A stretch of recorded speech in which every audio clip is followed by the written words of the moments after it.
Chapitre 32. La chasse au trésor. La voix d'entre les arbres.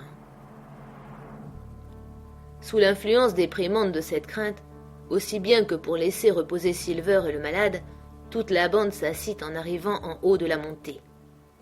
Vu la légère inclinaison du plateau vers l'ouest, le point où nous étions arrivés dominait des deux côtés une vaste étendue. Devant nous, par-delà les cimes des arbres, on découvrait le cap des bois frangé d'écume.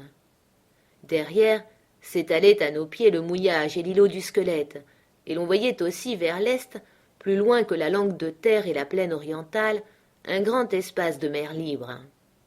Au-dessus de nous se dressait la Longue-Vue, tachetée de pins solitaires et striée de sombres crevasses. On n'entendait que le bruit lointain du ressac s'élevant de toutes parts, joint au bourdonnement dans la brousse de myriades d'insectes. Pas un être humain, pas une voile en mer, l'immensité de la vue aggravait l'impression de solitude. Silver s'assit et releva au compas diverses orientations. « Voilà, dit-il, 3 grands arbres à peu près dans l'alignement de l'îlot du Squelette. Contrefort de la Longue-Vue désigne, je suppose, ce sommet inférieur là.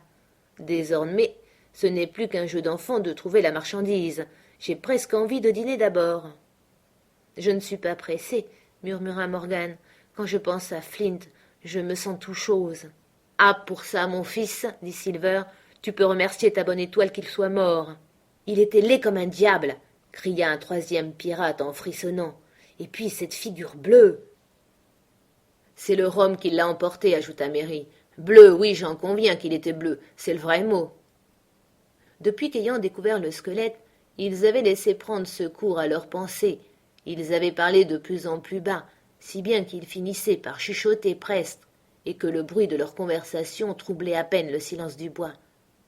Tout à coup, venant des arbres situés en face de nous, une voix grêle, aiguë et tremblée entonna l'air et les paroles familiers. Nous étions 15 sur le coffre du mort, yo, yo, yo, et une bouteille de rhum. Jamais je n'ai vu d'hommes plus affreusement émus que nos pirates. Leurs 6 visages se décolorèrent comme par enchantement.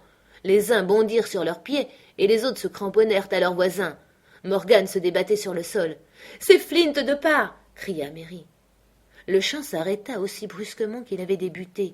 On l'eût dit interrompu net au milieu d'une note, comme si une main s'était posée sur la bouche du chanteur. Venant ainsi des lointains de l'atmosphère claire et ensoleillée, d'entre les verts feuillages, le son me semblait léger et mélodieux, et l'effet qu'il produisit sur mes compagnons ne m'en parut que plus étrange. « Allons, dit Silver, remuant péniblement ses lèvres couleur de cendre. « Allons, ça ne prend pas. Pas raviré. Cette voix fait un drôle d'effet, et je ne peux pas mettre un nom sur elle, mais c'est quelqu'un qui nous fait une blague, quelqu'un en chair et en os, vous pouvez en être sûr. » Tout en parlant, il reprenait courage et son visage se recolorait. Déjà les autres prêtaient l'oreille à son encouragement, lorsque la même voix retentit de nouveau. Ce n'était plus un chant cette fois, mais un appel faible et lointain que répercutèrent encore plus faiblement les échos de la Longue-Vue. « Derby McGraw !» gémissait la voix, si le mot gémir peut s'appliquer à des cris. « Derby McGraw ! Derby McGraw !» répétée à 10 reprises. Puis elle s'éleva un peu et lança dans un blasphème que je n'écris point. « Passe-moi le rhum, Derby !» Les forbans, les yeux hors de la tête, restèrent cloués au sol. La voix s'était tait depuis longtemps qu'ils regardaient toujours devant eux, muets et terrifiés. « La question est réglée après ça, » bégaya l'un. « Fichons le camp. »« Ce sont là ses dernières paroles, » soupira Morgan, « ses dernières paroles dans ce monde. »« Ce sont là ses dernières paroles, » soupira Morgan, « ses dernières paroles dans ce monde. » Dick avait tiré sa Bible et prié avec ardeur, car Dick avait été bien élevé avant de naviguer et de rencontrer de mauvais compagnons. Mais Silver doutait encore. Je l'entendais claquer des dents, mais malgré cela, il ne se rendait toujours pas. « Personne dans cette île ne sait rien de Derby, murmura-t-il. Personne en dehors de nous autres. » Et puis, faisant un grand effort. « Camarades !» cria-t-il. « Je suis venu ici pour avoir cette marchandise, et je ne reculerai devant homme ni diable. Flint vivant ne m'a jamais fait peur, et par tous les diables, je le braverai mort. À moins d'1/4 de mille d'ici, il y a 700 000 livres enterrées. Quand donc un gentilhomme de fortune n'a-t-il jamais tourné la poupe à autant de galettes à cause d'un vieux pochard de marin à gueule bleue et qui est mort avec ça? Mais nulle velléité de courage ne se manifestait chez ses partisans. Leur terreur, au contraire, semblait accrue par l'impiété de ses paroles. « Amare ça, John, dit Mary, ne va pas offenser un esprit. » Les autres étaient trop épouvantés pour rien dire. Tous se seraient enfuis chacun de son côté s'ils avaient osé, mais la peur les tenait rassemblés et serrés tout contre John, dont l'audace les soutenait. Quant à lui, il avait presque entièrement surmonté sa faiblesse. « Un esprit, enfin soit, dit-il, mais il y a là-dedans quelque chose de pas clair pour moi. Il y avait un écho. Or personne n'a jamais vu un esprit avec une ombre. Eh bien donc, quel besoin aurait-elle d'un écho? Je voudrais bien le savoir. Ce n'est certes pas naturel. » Je trouvai l'argument assez faible, mais on ne peut jamais savoir d'avance ce qui touchera les gens superstitieux, et à ma grande surprise, George Merry en fut beaucoup soulagé. « Au fait, c'est juste, approuva-t-il. Tu as une tête sur les épaules, John. Il n'y a pas d'erreur. Adieu va, les gars. Ce matelot-là se trompe de bordée, que je crois. En y réfléchissant, la voix ressemblait un peu à celle de Flint, je vous l'accorde, mais elle avait moins de largue, tout compte fait. On dirait plutôt la voix de quelqu'un d'autre. On dirait celle de... « De Ben Gunn, par tous les diables, rugit Silver. « Oui, c'est bien ça !» s'écria Morgan en se relevant sur les genoux. « C'était Ben Gunn !»« Ça ne fait pas grande différence, trouvez-vous pas ?» interrogea Dick. « Ben Gunn, pas plus que Flint, n'est ici présent dans son corps. » Mais les aînés des matelots accueillirent cette remarque avec dédain. « Eh, personne ne craint Ben Gunn, cria Mary. « Mort ou vivant, personne ne l'a jamais craint. » Je n'en revenais pas de voir à quel point ils avaient repris courage, et combien leurs visages avaient retrouvé leur couleur naturelle. Bientôt ils se remirent à bavarder entre eux, tout en écoutant par intervalles, et un peu plus tard, n'entendant plus rien, ils rechargèrent les outils sur leurs épaules et se remirent en marche sous la conduite de Mary, qui portait le compas de Silver pour les maintenir dans l'alignement de l'îlot du squelette. Mary avait dit vrai, mort ou vivant, personne ne craignait Ben Gunn.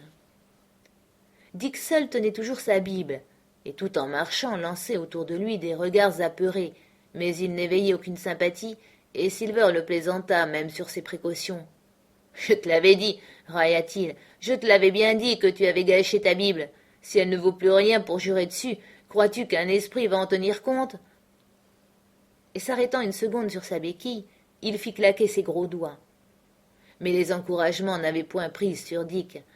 Bien plus, je ne tardai pas à voir que ce garçon tenait à peine debout. Sous l'influence de la chaleur, de la lassitude et de la crainte, la fièvre prédite par le docteur Livesey montait en lui avec une indéniable rapidité. Le terrain dégagé rendait la marche facile sur ce sommet que notre chemin longeait un peu de flanc, car le plateau s'inclinait vers l'ouest, comme je l'ai déjà dit. Les pins grands et petits s'espaçaient largement, et même entre les bouquets de muscadiers et d'azalées, de vastes clairières dénudées se torréfiaient à l'ardeur du soleil.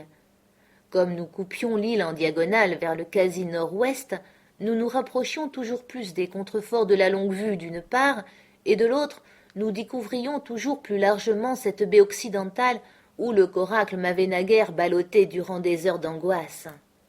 On atteignit le premier des grands arbres, mais la boussole montra que ce n'était pas le bon.